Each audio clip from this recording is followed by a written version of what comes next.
And here we are. We are forward again. Welcome everyone. Welcome to the latest episode of the Working Man's Warships. I am your humble host, Jedi Gad, and we welcome you. Whoever you are, wherever you are in the globe, whatever time of the day or night is where you are, and however you are tuning in, watching and listening, welcome all. So today we are going to give you a rewards update on the current campaign. Now hopefully you would have watched my video about how to maximize your rewards. Hopefully. If you haven't, go check it out, and I will do one at the beginning of every campaign. But for today, what we're going to do is update you on where we're at with this campaign. So if you look in the bottom left hand corner, the old sailor where it says expires in 7 days, if we go in here, you can see 3 weeks, 21 days, I have completed all of these missions. Now if I just click here on day 1, week 1, every day you will have had these tasks to do. Fairly simple, straightforward, basic tasks that you could achieve on any tier on the game, and you would have got those rewards for the day and then progress towards getting the commander. And you can see the various rewards leading to the end of the week, and then at the end of week 1, for example, you get the insignia. Okay, so you would have got all of these goodies plus Joaquim Marquez Lisboa, so all of that stuff plus him. So let's get to the currency, because we can all understand currency, right? If I go in the store and I go over here to commanders, you can see that all of the commanders are worth 900,000 commander XP each. That's how much they're worth. So you could have earned all of those rewards that you get per day, all those goodies you get on a per day basis, plus the commander worth 900,000 global XP with all the other goodies thrown in. And it cost me nothing, and it will cost you nothing, completed with 7 days to spare. Now if we look in the bottom right hand corner, marathon, okay, stage ends in 7 days. Okay, so if we go over and we go in here, and then you can see we have in here the marathon and the reward, which is the Kremlin legendary tier battleship, and we've completed the marathon. And again, how did we do that? We just earn the ship parts, which you see 24,440 in the bottom left. You only needed 20,000 and you get yourself a legendary tier battleship, and it would have cost you nothing, cost me nothing, as long as you show up and do the battles. So should we get to the currency again? Because again, we all understand the currency. How much is a legendary tier premium ship worth? So go in the store here, and if I go to the ships and then the bureau, so you can see all of these are legendary tier ships, and to get the bureau project would cost you 5,000 doubloons. Now bear in mind that 5,000 doubloons is just the project. You're not buying the ship. You still have to complete the bureau project after you spent the 5,000 doubloons. 5,000 doubloons or 30 million credits, and that's just to buy the project. Okay, keep that in mind, because in order to complete the project you would need every ship along the line. So what I will do is I will use Pan Europe as an example for you. So in order to get a legendary ship, which is right at the other end, you will need every single ship along the line. So to get to Haaland, you need Smarland, you need Ostergotland, Skarne, Vasteras, Visby. You need them all in order to get to the Haaland. In the same way as to get Gdansk, you need Katsonis and Split and Grom and Stord and so on. So you need all of those ships, and they all need to be fully upgraded along the line to get the legendary ship in the bureau, as you see it says in the top right hand corner. So that's 5,000 doubloons plus the value of all of those ships that you would need to complete your project. Okay,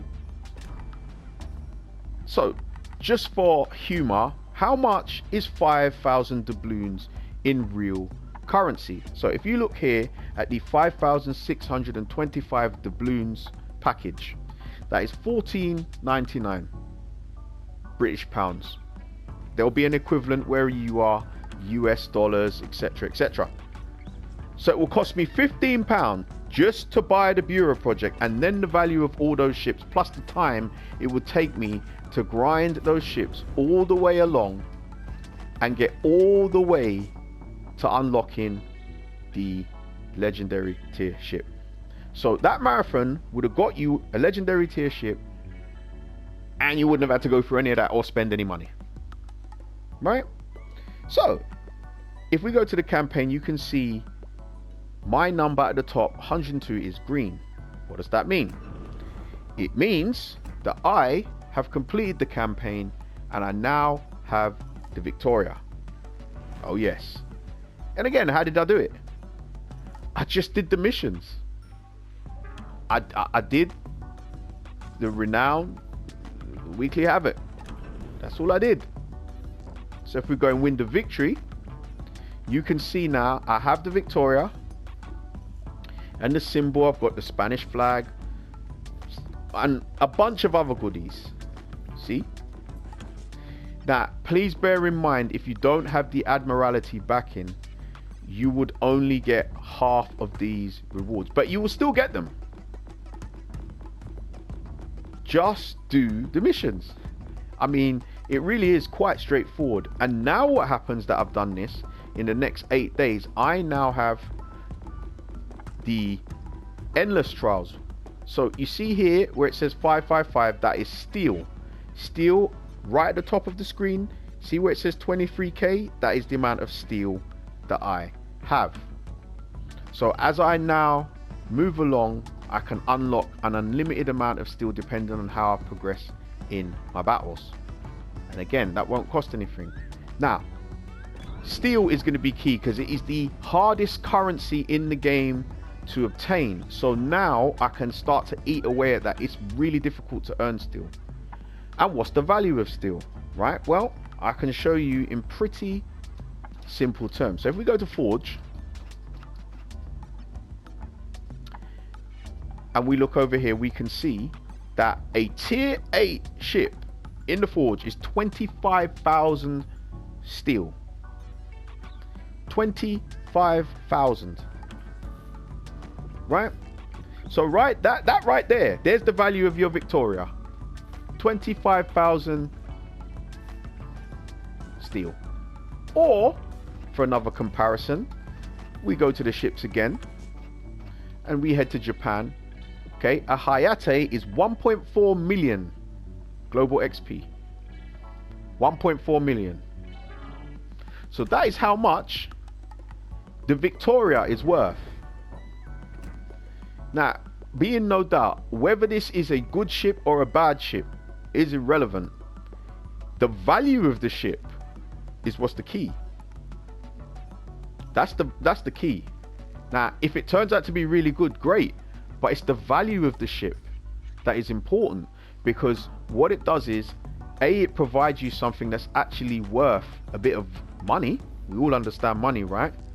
But what it also does is it buys you access to tier 8, and it buys you access to the rewards that come with the higher tiers, and your premium supplies, which you now have access to, buys you all of that, right? And the same goes for the Kremlin down here. Being a legendary tier ship, it now buys you access to all of that stuff. This is how you progress quickly at this game. I am not anything special. The channel is called The Working Man's Warships for a reason, because I'm here to show you how you can do it, and it's going to cost you virtually nothing. Now, obviously, I'm not going to sit here and lie to you and say that Spending money on the game won't help you progress more quickly. It will. Let's not be silly here. Okay? Right? Spending money will help you, but you don't have to spend money to progress on the game and earn rewards that help you down the line and help you to build up your fleet and your profile. I did exactly that. All I've ever done is the missions, and here we are, me telling you on a YouTube channel. So if you like what I'm doing, like, subscribe, share, do your missions, turn up every day, and you can literally lose your way to getting these ships. It will take you a bit longer, but you can get there. Right? Any comments, leave them below. You take care of yourselves, and we will see you next time on the Working Man's Warships. Bye bye, folks.